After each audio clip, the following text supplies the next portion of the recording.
Good morning, or good afternoon, or good evening, depending on where you're joining us from. My name is Jason Buffington. Super excited.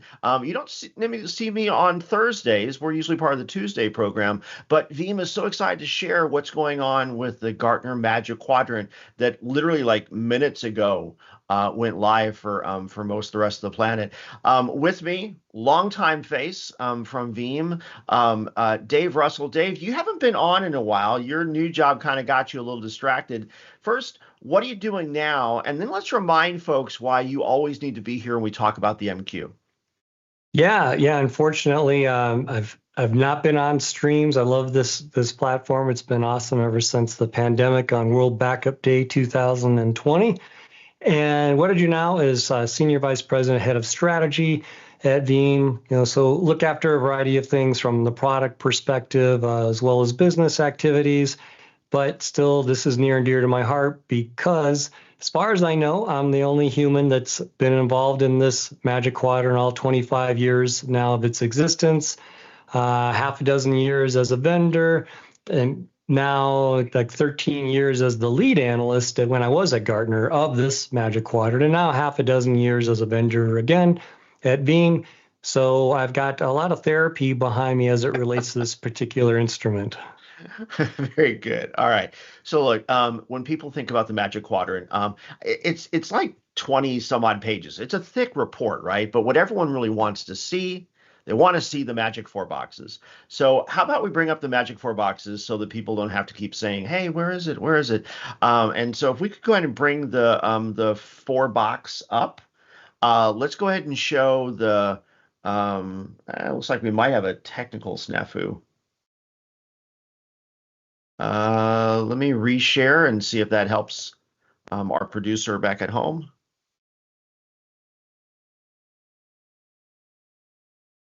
Yeah, cool. All right, so this is the now Dave. I put a little art. I put a little green box right over the Veeam logo just so we can kind of see where that goes. And it looks like we lost it again. Okay. You want to summarize it for us, top to bottom, on ability to execute. So there's four quadrants. Talk about the quadrants. Where do we fit in the stack? Verbally take us through it. Imagine. Yeah, so you're right. I used to joke when I was writing this that no one reads the other 30, 40 pages. They look at the graphic. And I encourage everyone actually to read all the pages. And a little bit later in the stream, we'll get to a URL where you can actually go read this at your leisure. And we always encourage you to do that. Whether you're a Veeam customer or not, go get educated, which has been our mantra, Jason, with all the great research that you do. So quadrant, right, as it suggests, four different groupings. And we've got vendors now this year in 3 out of the 4. Last year, we had vendors in 4 out of the 4 quadrants. A little bit of trivia. I think every year, this is the 4th year in a row, I like to give this trivia out. Almost nobody knows why it's called a magic quadrant. And the magic would be, hey, if you were to actually ever get into the leaders quadrant, could you do that without having to traverse the other quadrants? And what this is based on, and let me see if I can share over in my side. Let me know if that starts to come up. I'm going to share off of a web browser. So I'm looking over at my other monitor. I see that. Yeah. How about, maybe hit the reset just so that folks can see it without the slider change. Yeah, in fact, if I go over here, because I like my dark mode, Perfect. There we go. So the actual magic would be, my cursor is kind of here, is that the typical progression, there was actually a guy named Gideon Gartner, the typical progression of vendors would be they land in visionary, meaning this lower right hand side, because they do something neat, right? It's something pretty cool in that market. But then they kind of, work on maybe some business activities a little bit more. So it's a little less neat. They kind of move into the niche quadrant. And maybe it's even the opposite. They land niche, they go to visionary once they really get humming. As they work on business, they might kind of move into challengers, but they take their eye off of product a little bit. And the magic would be for those subset of vendors that ever get into the leaders quadrant. If you could get into leaders, could you do it without having to go through all three, visionary, niche, or challenger? So that would be the magic, right? Get into leaders without going through other three. I always like to point out now, humble brag, being not just in this magic quadrant, the backup magic quadrant, we'll call it for short, but in any magic quadrant in all of storage or in the history of storage, was the first vendor to actually achieve the magic, meaning Veeam landed in visionary, never was in niche, moved straight up, up, and up, and then got into leaders, never having been on this left-hand side, meaning a challenger or a niche player. So that's the magic aspect of it.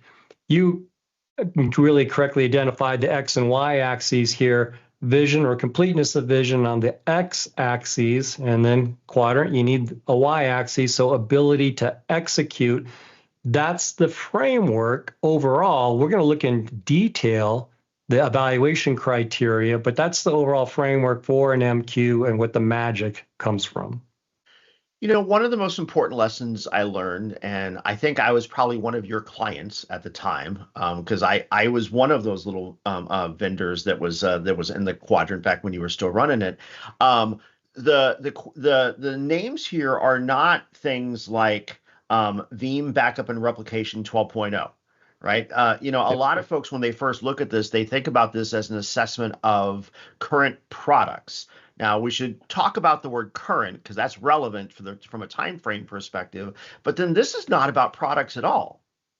Yeah, it's a good point. You think of an analogy like maybe consumer reports. So consumer reports is going to take a category, a grouping, maybe it's pickup trucks, and it's the Ford F-150. To your point, it's a very specific product versus this is a company. So a Magic Quadrant is intended to actually identify how a company is evaluated or behaves in a given defined market. This market is upper mid-size enterprise to large enterprise in the on-prem as well as cloud-based backup and recovery market, with increasing trends towards things like disaster recovery use cases and flexing for cyber resiliency.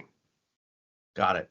And then let's talk about currency. So it is August 8th, Yep. I think. And the report has come out. Now, this is not based on what the market looked like on August 7th. Talk about that. Oh, that's a really, really good one. I'm going to look over my presentation monitor. You're right. I had to look up too. It's August 8th. So it's the first week of August. If you can see down here, kind of below where my cursor's waving, this says as of June 24th.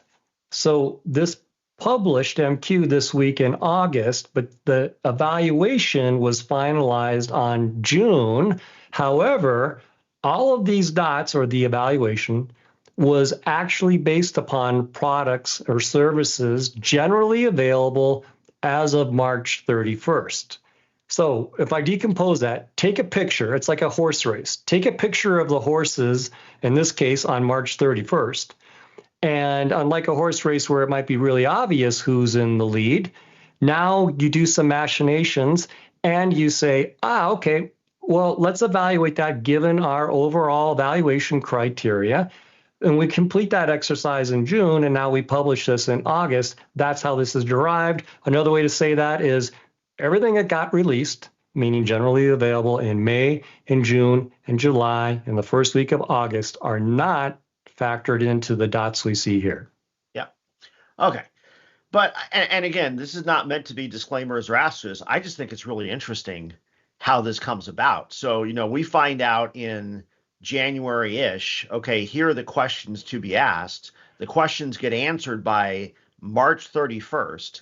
Anything that ships on backup day or beyond, April 1st and forward, doesn't actually get into the evaluations, and then a few months later kind of comes out. So it's really an interesting path. In fact, we're just a few months away from getting the questions for next year's, and I guess in theory is the other way to look at that. Okay, so you're on the browser, and one of the coolest things a lot of folks don't see is these dots. They're not darts, right? So they actually do have a mathematical justification for where they end up where they are. But Dave, if you're a Gartner consumer, you can tweak these dots based on what matters to you versus what the analysts might think mainstream matters to them. Can you talk about mathematically how that works, and then let maybe see it in action? Yeah. So a little bit, what goes into this, the questionnaire, which this year is an online tooling, is actually over 2,000 questions. And that's not an exaggeration or hyperbole. It's a couple thousand questions, very, very product drill down related, what version of SQL Server, what version of, XYZ, all the way to thematically, where do you see the market going in the next 5 years? So high level, low level questions. To your point, then, based upon weighting criteria, and I'm going to switch over my presentation monitor to this one. Okay, so another humble brag, this quadrant, meaning I'll call it the backup Magic Quadrant for short, its full name is Magic Quadrant for Enterprise Backup and Recovery Software Solutions, but most people refer to it as the backup quadrant. This was the first quadrant to publish with this interactive or slider capability, like you mentioned. So the defaults, and let me just take everything back to default. So, whoops, I got one more. There we go. So you can see all of a sudden everything turns blue. This means as published, right? So this is the graphic that we were looking at just a little bit ago. What you see here, again, these axes, the y-axis, ability to execute vertically, and here are the specific criteria, and you can read the report, which we encourage you to do, about what does that mean? Like what does a product or service or viability exactly expand into? And then the same on the x-axis or horizontally, the completeness of vision. Here are the specific evaluation criteria. So now let's answer your direct question, Jason. With all that as a preamble, this is what was published. Again, you'll see everything's in blue, but maybe you're the purchasing department, right? And you want to know a very different set of questions or ratings. Maybe you're an administrator and I want to know things like customer support. I want to overweight towards that. Whatever your criteria might be. So one of my favorite ones to pick on is viability. Let's just increase this. You'll see it turns orange. As soon as I release the mouse button, we're going to see some dots move. But just keep in mind, orange means change. So it does generate a white background now because I love me my dark mode, but it doesn't dark mode on this. So here's the part that's a little counterintuitive, but hang with me.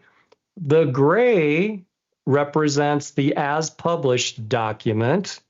The orange, of course, we've said that's what's changed. That's pretty obvious, but here's the interesting part.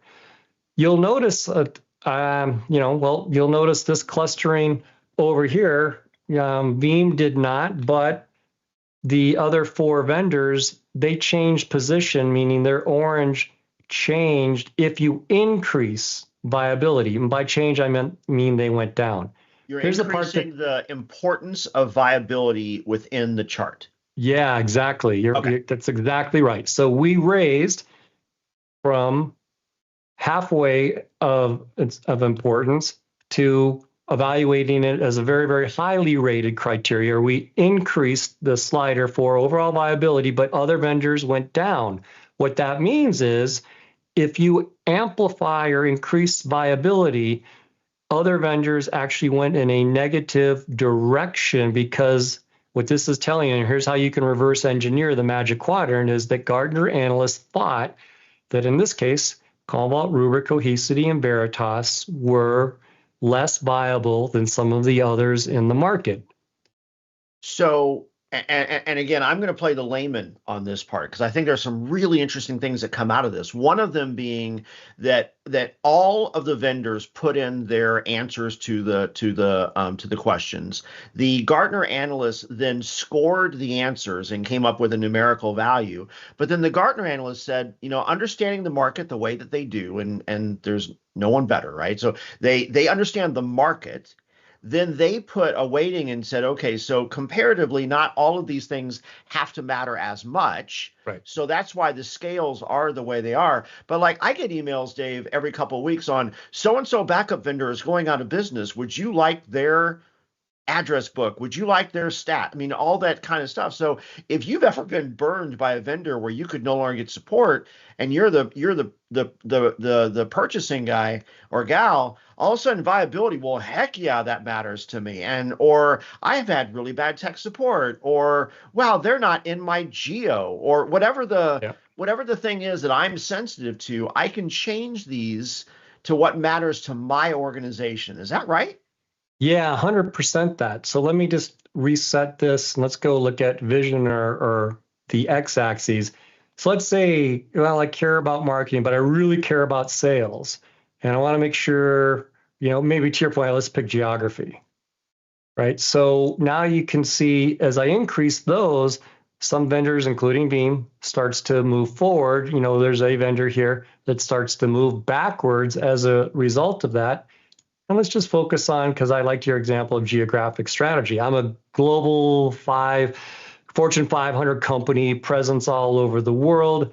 So it might be concerning to me that if a vendor moves backwards, here's one on geo strategy. Here's another one on geo strategy, but here's, a Veeam, a Dell Sure. as a but example. And I mean, this is a great chart because like let's pick some names that everybody knows are global names. Microsoft is a global name. So when you pick Geo, they slide to the right. IBM is a global name. So when you pick Geo, they slide to the right. Yep. When you are just a single solution type company, most of them slide to the left. So I do think that's interesting from that perspective. Yeah, exactly. And so these, and you can do any permutation of these, that you like. I'll just pick out, a couple here. Maybe we'll even crank business model. You can see in real time how those dots are moving. So you can 100% do this to your liking, including both the axes. Sure. And so now you can really see some movement. The more of these you adjust, the more you can really see some movement. The other one that can be kind of interesting to do over time. Let's see if it's working now. Gartner's website was updating. Let's see if history. Nope, they actually dropped just before we went live on air the 2023, which is really, really curious. But I'm going to do this. Hey, while you do that though, just we are half past. We have not heard from the world yet on where they are. We've been picking on Geo and those kind of things. If you haven't already, please, throw in the chat. Tell us where you are, because we'd love to be able to celebrate and call a few of you out, especially as Dave and I are both about to get on a road show at the end of August and start visiting some of the other countries that are out there. So please make sure to let us know where you are, and we will chime in on that in just a minute. All right. Sorry, Dave. But I No, did yeah. want, wow, your screens just went weird. Go back to that other view. It was much more fun. Okay. Let's do this. And what I'll do to make it a little easier? How's that? Perfect. Okay. So this, in my opinion, is interesting because unfortunately, for whatever reason, Gartner's updating. I suspect I know what the issue is. That is, there was one vendor dropped in this year's Magic Quadrant. It was Acronis. So that's why in this graphic, you see kind of a red X over here and in the kind of niche area. Another example, though, if you look year over year, you see ArcServe went from challenger and moved to niche. You see some directionality. Overall, what you can tell by the superimposed arrows, most of the market is moving more towards the right or more visionary, but you've got a couple vendors, some of the larger names, which are actually moving in the opposite direction, even in contrast to overall market trends. And then you've got a few vendors moving a little bit up and a little bit down. But it's an interesting year over year observation. And again, it just goes back to this is a snapshot or point in time. Sure. In this case, comparing March 31st, 2023, Gartner's evaluation of that compared to March 31st, what was generally available 2024. And you mentioned that generally we're seeing a lot of folks just in mass slide to the right, right? And if you think about, we've been having the cyber conversation for the last 4 or 5 years, but certainly SaaS continues to bubble up, AI continues to bubble up. Everybody seems like they're using a thesaurus to have different words to say the same things, but we're all talking about that shift. So it makes sense that as a whole, those companies that are integrating and innovating are moving to the right. Those folks that are maybe taking their foot off of the gas are the ones perhaps sliding to the left. They're not keeping up with some of the more macro trends. And in that case, I think the arrows here are pretty spot on. Yeah, and I really don't see a lot of surprises in this year's quadrant, and in that regard, it's been interesting. One vendor, a vendor I used to be a development manager at, IBM, they've actually been in 3 quadrants now. Well, at one point they were at 3 quadrants in 4 years. Now it's 5 years, but they went from leader to challenger to visionary, and they're sorting out their portfolio. They've announced OEM, of cohesity while still having their heritage product that they will also support. So I mean that explains, to your point, some of the movement because of different investment levels or different ability to keep pace with the trends. Here's a humble brag. If you look year over year, Veeam moved the furthest to the right. Some of the other vendors that mentioned moved very, very far to the left, but we moved the furthest to the right. And things like our AI-based ransomware detection, in real time as we're ingesting the data. Things like our data vault, or offering first party as a service in addition to our 20,000 ecosystem of partners. Things like our Coveware acquisition for incident response in a cyber environment. We're the only vendor to do that. We're the first vendor to do that. So there's rationale behind all this. And as long as we're on humble brags, look, I've been in the backup industry for 35 years. You about the same, right? And so backup folks tend to be risk adverse, right? So I love a good PowerPoint deck as well as the next person, right? And so I think, and PowerPoint is where you can often get a lot of the vision kind of components along the way. I love, and I will never stop bragging about highest to execute, right? Because if you really want to count on, are they going to be there? I love being the top of that stack, right? Whether it's geography, whether it's support, whether it's the partner ecosystem. So super proud and excited about that. Hey, we talked about the map, so let's kind of let's give a shout out to all the folks that are joining us for today. Might be some different countries, Dave, right? This is normally the Tech Bites show. Might be some different folks than the folks that join us typically on our Tuesday industry insights. If we can bring up the map, all right. So it looks like let's go the Americas first. Let's see, we got production coming out of, is that Georgia? Colorado is in the house. The great state of Texas. Probably one of my neighbors who's chiming in. Washington is representing. Connecticut. Looks like California.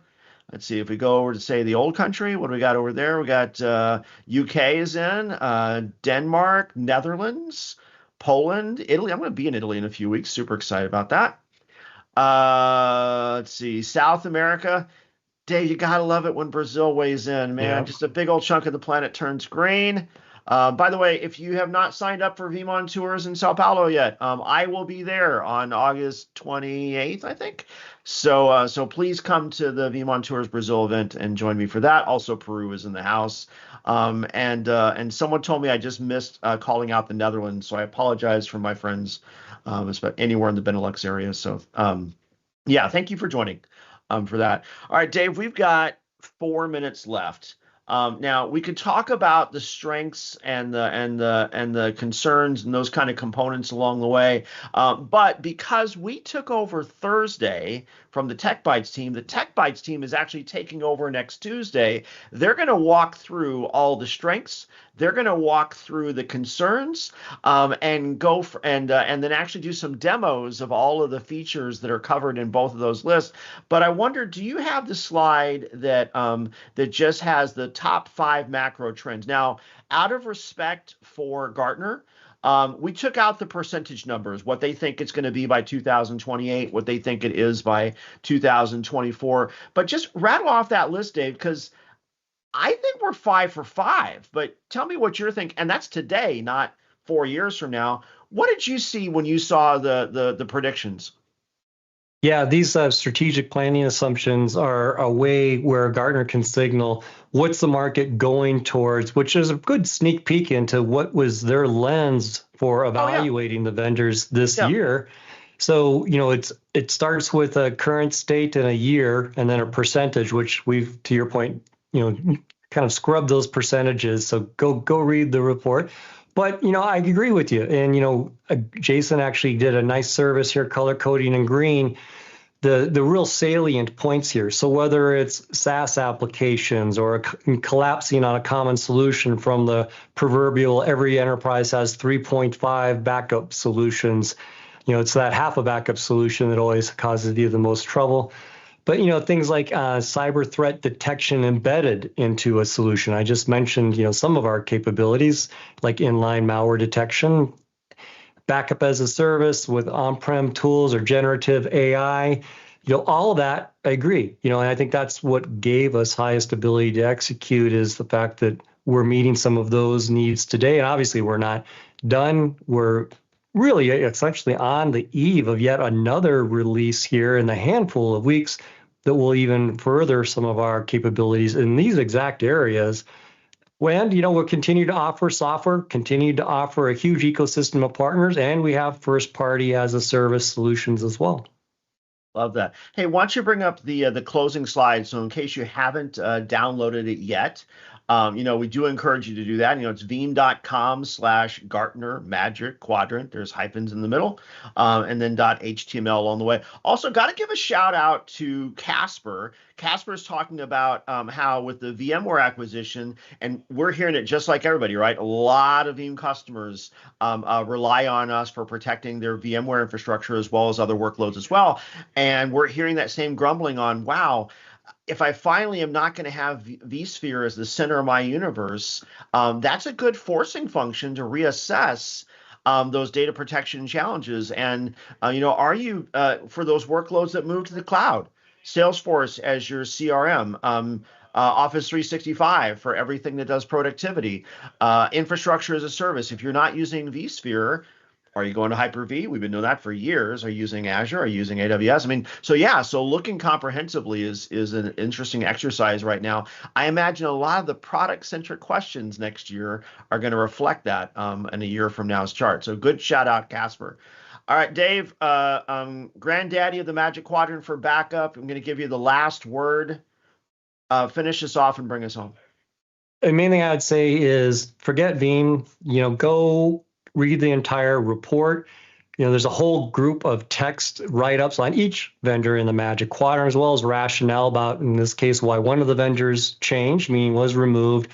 There are strengths, there are cautions for every single vendor. You owe it to yourself to get educated.